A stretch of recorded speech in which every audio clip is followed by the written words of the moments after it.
Hello everyone and welcome back to UGC tech mentor. I hope you all are doing well. Guys, आज की इस video में मैं कुछ आपको ऐसा बताऊंगा, कुछ ऐसी इन्फॉर्मेशन दूंगा जिसके ऊपर आपको बिलीव ही नहीं होगा। बिकॉज अगर आप ये सोचते हो कि यूजीसी नेट क्वालिफाई होगा तभी आपकी परमानेंट पोस्ट लगेगी गवर्नमेंट कॉलेज में या फिर यूनिवर्सिटी में, तो ऐसा नहीं है। बिकॉज असिस्टेंट प्रोफेसर से पहले भी एक पोस्ट होती है, दैट इज लेक्चरर। और लेक्चरर में ओनली पोस्ट ग्रेजुएशन रिक्वायर्ड रहती है। अगर आपका यूजीसी नेट क्वालिफाइड नहीं है तो भी आप लेक्चरर की पोस्ट के लिए अप्लाई कर सकते हो। तो आज की इस वीडियो में जो नोटिफिकेशन लेके आया हूं, अगर आपका नेट क्वालिफाई है तो भी आप अप्लाई कर सकते हो, अगर यूजीसी नेट क्वालिफाइड नहीं है तो भी आप अप्लाई कर सकते हो। गोल्डन चांस है, बिकॉज ये स्टेट गवर्नमेंट यूनिवर्सिटी है। विदाउट नेट वाले स्टूडेंट्स भी अप्लाई कीजिए, बिकॉज यहाँ पर आपको एक अच्छा मौका मिला है गवर्नमेंट जॉब लेने का विदाउट क्वालिफाइंग यूजीसी नेट। चलिए स्टार्ट करते हैं इस वीडियो को। वीडियो में आगे बढ़ने से पहले मैं आपको बता दूं कि मैं इस चैनल पे आपको असिस्टेंट प्रोफेसर, असिस्टेंट रजिस्ट्रार या पीएचडी एडमिशन हर चीज से रिलेटेड अपडेट देता रहता हूं। सो मेक श्योर आप इस चैनल को सब्सक्राइब कर लें, साथ ही बेल आइकन प्रेस कर लें ताकि आपको अपकमिंग वीडियोस के नोटिफिकेशन मिलते रहें। गाइस, ये जो नोटिफिकेशन आया है वो आया है Delhi skill and entrepreneurship university, जो कि दिल्ली गवर्नमेंट के अंडर आती है। Delhi government that is state university है ये। मतलब एक होती है सेंट्रल यूनिवर्सिटी और एक होती है स्टेट यूनिवर्सिटी। स्टेट यूनिवर्सिटी को स्टेट गवर्नमेंट फंड करती है। तो ये जो यूनिवर्सिटी है वो दिल्ली स्टेट गवर्नमेंट के अंडर आती है। और इसका जो नोटिफिकेशन आया है Delhi skill and entrepreneurship university का, यहाँ पे सबसे पहले मैं बता दूं कि लास्ट डेट क्या रहने वाली है। 10 जनवरी से लेकर के 25 जनवरी तक जो है फॉर्म फिलिंग चलेगी। ऑनलाइन फॉर्म फिलिंग होगी, कोई भी कहीं से भी अप्लाई कर सकता है ऑल ओवर इंडिया। अब मैं बता दूं कौन कौन से सब्जेक्ट में वैकेंसी है, फिर मैं आपको एजुकेशनल क्वालिफिकेशन भी बताऊंगा। तो एक बार पूरी वीडियो देख लो ताकि आपको अच्छे से समझ में आ जाए कि कौन कौन सी पोस्ट है और कैसे आपको अप्लाई करना है। लेक्चरर की पोस्ट में यहाँ पे सबसे पहले बताऊंगा, that is direct recruitment. Direct recruitment का मतलब होता है कि एग्जाम नहीं होगा। इतना अच्छा चांस है आपके पास कि एग्जाम नहीं है, कोई एग्जाम नहीं देना है। अगर सिंपल आप पोस्ट ग्रेजुएट हो, ओनली पोस्ट ग्रेजुएट हो, बस आपका इंटरव्यू होगा और इंटरव्यू के बेस पे आपको गवर्नमेंट जॉब मिल जाएगी। मतलब एज ए लेक्चरर बन जाओगे आप गवर्नमेंट यूनिवर्सिटी में। तो इससे अच्छा मौका नहीं हो सकता। अब आप समझ लो कौन कौन से यहाँ पर पोस्ट है, कौन कौन से सब्जेक्ट है। तो आप यहाँ पे देख सकते हैं कमर्शियल आर्ट है, फाइन आर्ट है। इसमें आप यहाँ पर वैकेंसी गिवन है, ये ईडब्ल्यूएस है, OBC, SC, ST, unreserve category, और टोटल जो वैकेंसी वो यहाँ पे गिवन है।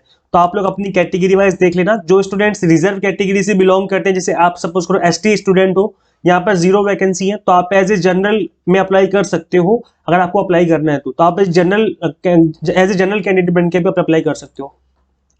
केमिस्ट्री है, economics, English, mathematics, physics, computer engineering, उसके बाद कंप्यूटर साइंस है आपका, beauty, culture, cosmology, electrical engineering. इसके अलावा बहुत सारे सब्जेक्ट, मैं आपको सब्जेक्ट बता देता हूँ कौन कौन से सब्जेक्ट हैं, आप देख सकते हैं यहाँ पर। फैशन डिजाइनिंग है, interior design, mechanical engineering, pharmacy, printing technology, physics, school of employability and holistic development है, school of IT and school of languages, Spanish language की भी है वैकेंसी। अरे वाह, वेरी गुड। इसके बाद असिस्टेंट प्रोफेसर यहाँ से स्टार्ट हो जाएगा। ये वाली जो वैकेंसी आपके असिस्टेंट प्रोफेसर की वैकेंसी है, ये school of wellness, school of sustainability, computer science department. इसके अलावा अब अपने सामने जो पोस्ट मेंशन है देख लेना कि आपकी कितनी पोस्ट है। नहीं तो इस पीडीएफ को मैं लिंक दे दूंगा, आप पीडीएफ जाकर देख लेना। कंप्यूटर साइंस है, इसमें आप mechanical engineering, school of allied medical, school of banking, financial services and insurance, BFSI.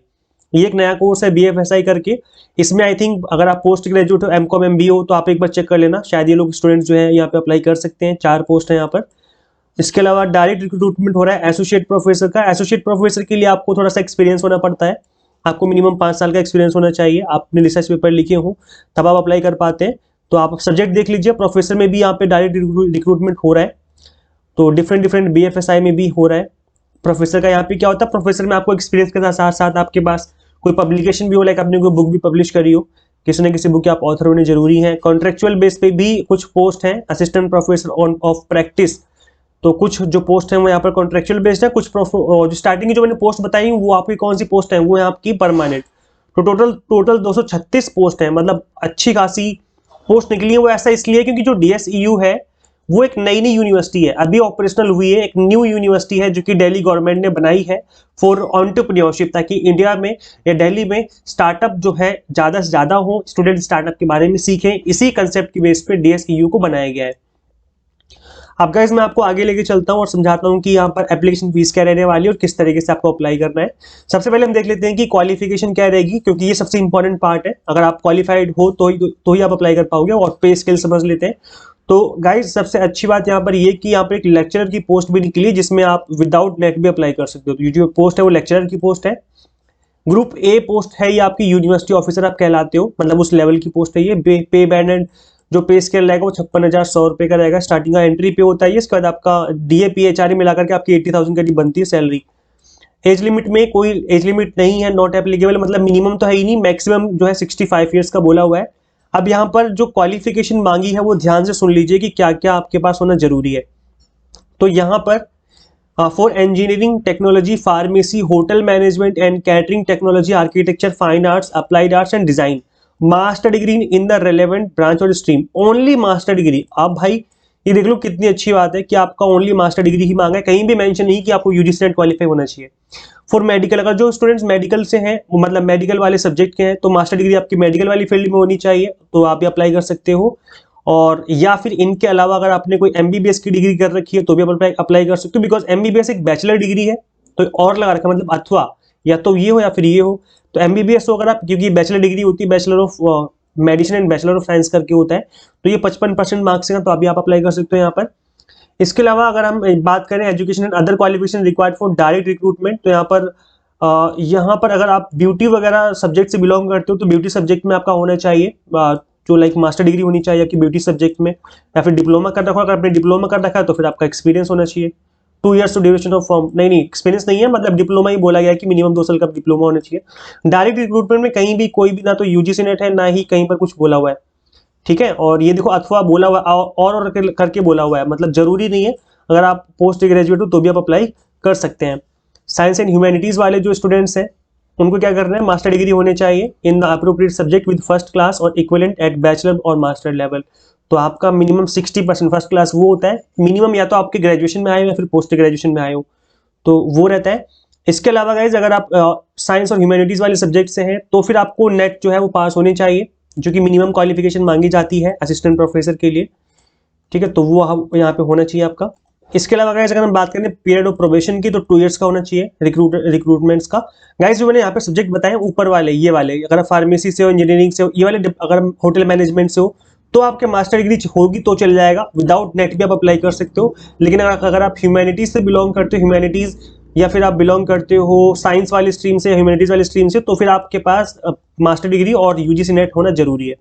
समझ में आ गया, मतलब दोनों कैटेगरी है और आप जिस भी कैटेगरी से बिलोंग करते हो तो आप अप्लाई कर सकते हो। इसके अलावा गाइस जो असिस्टेंट प्रोफेसर की एलिजिबिलिटी क्राइटेरिया है, that is grade A post है, ये भी आपकी यूनिवर्सिटी ऑफिसर आप कहलाते हो। 57,700 का ग्रेड पे रहेगा आपका, मतलब पे स्केल रहेगा। और यहाँ पर एज लिमिट नहीं है, 65 ईयर मैक्सिमम एज लिमिट है। और यहाँ पर एज पर लेटेस्ट नोटिफिकेशन जो कि यूजीसी कहता है कि मिनिमम क्वालिफिकेशन होनी चाहिए, दैट इज पीजी होना चाहिए आपका post graduation plus UGC net. UGC net अगर आपका होना चाहिए, जरूरी है यहाँ पर फॉर असिस्टेंट प्रोफेसर। तो असिस्टेंट प्रोफेसर के लिए यूजीसी नेट जरूरी है। अगर आप लेक्चरर बनना चाहते हो, मतलब इससे पहले वाली जो पोस्ट उन्हें बताई है वहां पर यूजीसी नेट के बिना भी आप अप्लाई कर सकते हो। तो ये दोनों लोगों के लिए मौका है यहाँ पर, तो डेफिनेटली आप अप्लाई कीजिए। इसके अलावा एसोसिएट प्रोफेसर में आपको एक्सपीरियंस चाहिए होता है, प्रोफेसर में भी आपको एक्सपीरियंस की रिक्वायरमेंट रहती है, इनका पे स्किल ज़्यादा होता है, तो आप गो थ्रू कर लेना अगर आपको करना है इसके लिए अप्लाई। इसके अलावा गाइस यहाँ पर नीचे गिवन है जो प्रैक्टिस लाइक जो कॉन्ट्रेक्चुअल पोस्ट रहेंगी उनका यहाँ पर गिवन है नीचे, तो आप इसको देख लेना। अगर कॉन्ट्रैक्ट बेसिस पे आपको अप्लाई करना है, मतलब वो सब्जेक्ट जो कि कॉन्ट्रैक्ट बेसिस पे है, तो आप उनको भी गो थ्रू कर लेना। मैं आपको डायरेक्टली लेके चलता हूँ फीस वाले उस पर कि हाँ अप्लाई ऑनलाइन ही करना है। मैं आपको बता दूंगा कहाँ पे अप्लाई करना है आपको। जो आपका मोड ऑफ सिलेक्शन रहेगा वो आपका इंटरव्यू के बेस पे रहेगा, तो आपका इंटरव्यू होगा और इंटरव्यू के बेस पे आपका सिलेक्शन होना है। यहाँ पे मैं दिखा देता हूँ मोड ऑफ सिलेक्शन जो है, बिल्कुल नीचे गिवन है मोड ऑफ सिलेक्शन, हाँ ये रहा। एप्लीकेशन जो फीस रहेगी आपकी वो रहेगी यहाँ पर 1000 रुपीज़ फॉर जनरल और ओबीसी, 750 रुपीज़ फॉर ओबीसी जो कि नॉन क्रीमी लेयर में आते हैं, पर जो है वो क्रीमी लेयर वाले हैं उनकी 1000 रहेगी। नॉन क्रीमी लेयर वाले अगर आप हो तो 750 रहेगी। ईडब्ल्यूएस की भी 750। 500 for female candidates of all category and SC ST PWD को 500 रहेगी। ट्रांसजेंडर की कोई फीस नहीं रहेगी। और इसके अलावा गाइस जो यहाँ पर आपका सिलेक्शन प्रोसेस वो कम्प्लीटली आपका इंटरव्यू के बेस पे रहने वाला है, ठीक है। तो आप प्रिपरेशन कर लो अपनी। अगर आप करना चाहते हो अप्लाई तो फटाफट से अप्लाई कर दो। यहाँ पर आपको विजिट करना है, हाउ टू अप्लाई वाले सेक्शन में आप देखेंगे, यहाँ पे आपको ऑनलाइन अप्लाई करना है 25 जनवरी से पहले पहले। मोड ऑफ सिलेक्शन जो है आपका शॉर्टलिस्ट किया जाएगा और आपको इन्फॉर्म कर दिया जाएगा, आपको कॉल आ जाएगा, फिर ईमेल आ जाएगा, आप चेक करते रहना, तो आपको इन्फॉर्म कर देंगे फर्दर प्रोसेस के लिए। इंटरव्यू होगा, क्योंकि डायरेक्ट रिक्रूटमेंट का मतलब ही होता है इंटरव्यू होना। इंटरव्यू होगा और डायरेक्टली आपका रिक्रूटमेंट हो रहा है, कोई एग्जाम यहाँ पर कंडक्ट नहीं किया जाएगा। तो एज मेरे अकॉर्डिंग बहुत अच्छा मौका है, फटाफट से इस वाली वेबसाइट पे आओ। This is the official website. यहाँ पे आने के बाद आपको यहाँ पर ये दिख जाएगा अप्लाई का लिंक, इस पर क्लिक करना और क्लिक करने के बाद आपके सामने पेज खुल जाएगा। जैसे आपके सामने पेज खुलेगा तो आप उसको यहाँ पर ये रहा न्यू रजिस्ट्रेशन करके आ गया। अब यहाँ पर आप न्यू रजिस्ट्रेशन पे क्लिक करके अप्लाई कर दो। अच्छा मौका है, अप्लाई कर दो, गवर्नमेंट जॉब सिक्योर हो जाएगी अगर एक बार आपका इंटरव्यू क्लियर हो गया। गाइस, इस वीडियो लेक्चर भी इतना ही, शेयर कर देना ज़्यादा से ज़्यादा इस वीडियो को ताकि सभी को पता चले। मिलते हैं नेक्स्ट वीडियो में, till then keep watching UGC NET mentor. Thank you so much.